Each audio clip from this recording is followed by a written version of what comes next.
very blessed in our body, healed. And then the white Om, that white diamond light goes out to all the bodies of the beings around us, reflects out from us, and they feel healed and their body feels empowered.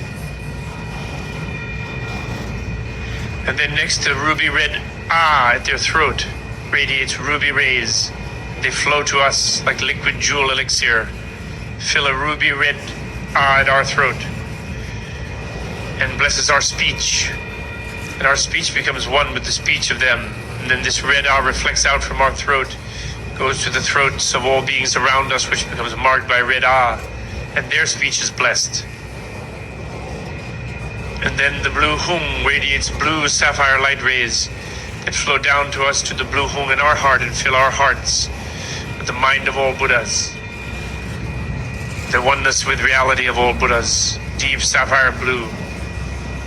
And this blue then reflects out from our heart to the hearts of all the beings around us, and they are bound by a deep blue, sapphire blue, in a communion with us. And then finally, the white, the red, and the blue all simultaneously radiate from all of the beings, all our mentors and all their attendants and all the ocean of angels and all the heavenly host of beings and Socrateses and Marys and Buddhas and Saint Teresas. Flows to us simultaneously in three brilliant jewel rays of white, red, and blue, and fill our body with body, speech, and mind of all Buddhas, and mind and speech. And the mentor beings are so delighted with this that we're visualizing this. They flow into us, they melt and dissolve, and we no longer can see the jewel tree, and it flows into us. And it becomes one with us, it enters and merges with us, and our heart becomes one with the jewel tree and with all the mentor beings, and Socrates and Buddha and Jesus all become one and become present and manifest in our heart. And then we feel so delighted and charged and buoyant and energized by this that we want to dedicate the merit of our meditation and our reflection to all the beings around us. And we dissolve into pure jewel light and flow into all of them. And they become charged with light, and our being merges with each one of them. Infinite numbers of them, we become one with them. We dissolve and disappear. And everything becomes a vast, great bliss state, great bliss void, indivisible jewel state.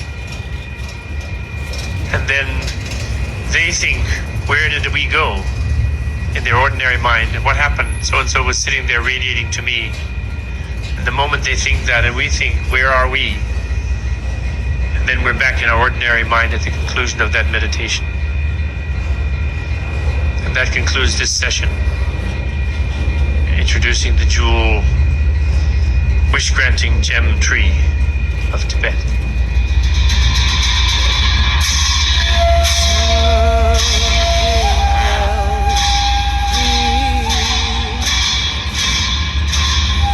This lattice, this portcullis, the roads The will Bob climb, Thurman the podcast, roads will produced climb, under Creative this Commons No Derivatives journey license. will Please be sure to like, share, and repost on your favorite recording excerpt from the Jewel Tree of Tibet, available through SoundStream. Music of the Bob Thurman podcast, generously supplied by Tenzing Shogyo. To learn more about the work and music of Tenzing Shogyo, please visit his website at tenzingshogyo.com. Thanks for tuning in. Tashi Delay. Has to be believed. Enlist in Ouroboros to catch the mice,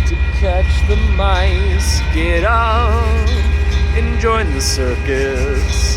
The weather is nice. Welcome to my Bob Thurman podcast. I'm so grateful some good friends enabled me to present them to you.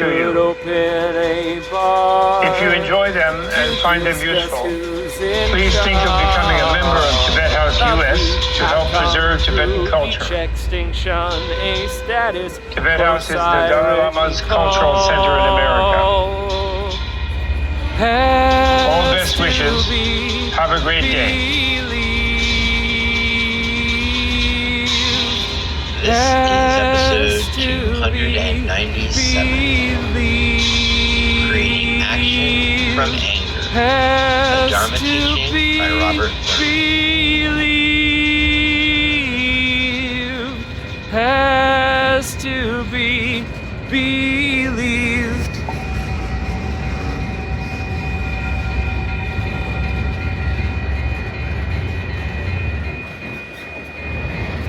The Supreme Court's recent ruling is like invading us as if we're the Ukraine. and here, my us is 80%.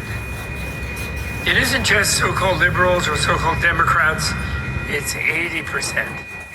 80% don't want to have people shooting up the schools. 80% want good social security. They want single-payer socialized medicine, healthcare like the NHS in England. And so the seeming sort of neck and neck thing has to do with the confusion implemented by the oligarch admirers who want to be them, who admire the ones that are already there, and who, and again, the ultimate oligarch is the dictator. So let me do a Dharma teaching. The main Dharma teaching that I'm into nowadays, and I've always been into it, but actually the reassuring side of Dharma, even, the Buddha said, he gave a new meaning to the word Dharma, which, by the way, for you Vedist-oriented scholars and yogis and so on, the word Dharma was hardly ever used in the Vedic literature. This is a discovery by the great Patrick Olivelle, who is a wonderful translator of Vedic literature, and in his elder years, he also translated some parts of the Buddha's life story, the Lalita Vistala, the most amazing show on earth, but he didn't translate it like that, but that's what it means. Lalita means a game or play, and has the double meaning of a play, like a dramatic play, and playing. And Vistara means magnificent or expansive or vast or so on. That's the name of the Buddha's autobiography, you could call it. So Buddha gave him, Dharma meant, before that, duty, but even then it wasn't much used, and it was mainly, he said, the 18 times he found it written in the Vedist, pre-Buddhist literature, was in the context of the royal coronation, when the Brahmin priest would coronate a king. And therefore it meant the duty of the king, because it comes from the verb "der" to hold, and it means holding you in duty, and therefore it can mean law, it can mean custom, duty, it can mean rule, regulation, this kind of thing, because that holds your behavior, it holds your thinking. It could be a doctrine, like a dogma that you have to believe in, you have to repeat, you could be indoctrinated with. So Dharma can mean those things. But the Buddha added something. He said, no, Dharma means reality itself. And what's great about the Dharma, what I have discovered, this was Buddha's main discovery, by the way, third noble truth, third friendly fun fact, is that reality holds you in freedom from suffering. So if we knew reality, we would be blissful, we would be happy, we would be content. There would be no death, there would be no pain, there would be nothing. In other words, but not nothing, there would be nothing bad. Everything would be fine, even some little bit of a complication would be just